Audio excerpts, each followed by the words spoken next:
Praise the lord. ఈరోజు October 7వ తేదీ 2024 సంవత్సరం సోమవారం మధ్యాహ్నం 3 గంటల ప్రాంతంలో పోరంకి వచ్చాను. ఈ బిడ్డ, ఈమె పేరు గుర్తురావట్ల, శ్రీలీలో సమంత ఉంది. సరే, ఏదేమైనా కానీ ఈ బిడ్డ నిండు నూరేళ్లు ఆయురారోగ్యాలతో జ్ఞాన వివేకాలతో వర్ధిల్లాలని చిన్న ప్రార్థన చేసి మళ్ళీ వించిపేట వెళ్ళిపోతా. స్తోత్రం స్తోత్రం స్తోత్రం. పరిశుద్ధుడా, మహోన్నతుడైన మా ప్రియ పరలోకపు తండ్రి, నీ ఘనమైన నామానికి స్తుతులు స్తోత్రాలు కృతజ్ఞత వందనాలు ప్రభా.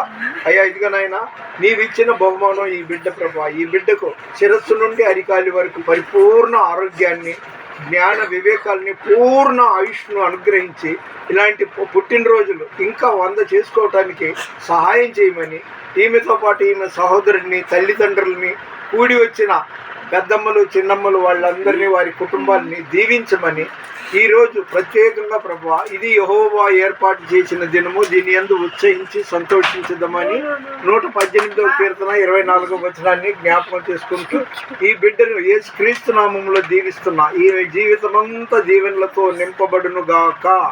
ఆమేన్. స్తోత్రం చెల్లింతుము, స్తుతి స్తోత్రం చెల్లింతుము, యేసునాథుని మేలులు తలంచి స్తోత్రం చెల్లింతుము. మన వినికిడిలో దేవుడి కొన్ని మాటలు దీవించునుగాక. దేవుని పరిచర్యలో మీ రత్నం ఫ్రాన్సిస్ పేర్లు నేను కావాలని మరుగుపరిచాను. విజయవాడ పోరంకి తూములు సెంటర్లో ఈ గృహంలో చిన్న ప్రార్థన చేశాను. అదేవిధంగా డాక్టర్ జి కీర్తని MBBS, ఆయనను కూడా అభివృద్ధి చెందాలని మీ ప్రార్థనలో జ్ఞాపకం చేసుకోండి.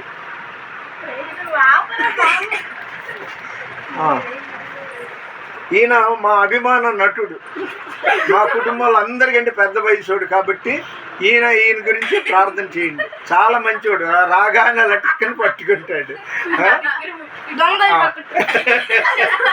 బాయ్ చెప్పు. God bless you Anu.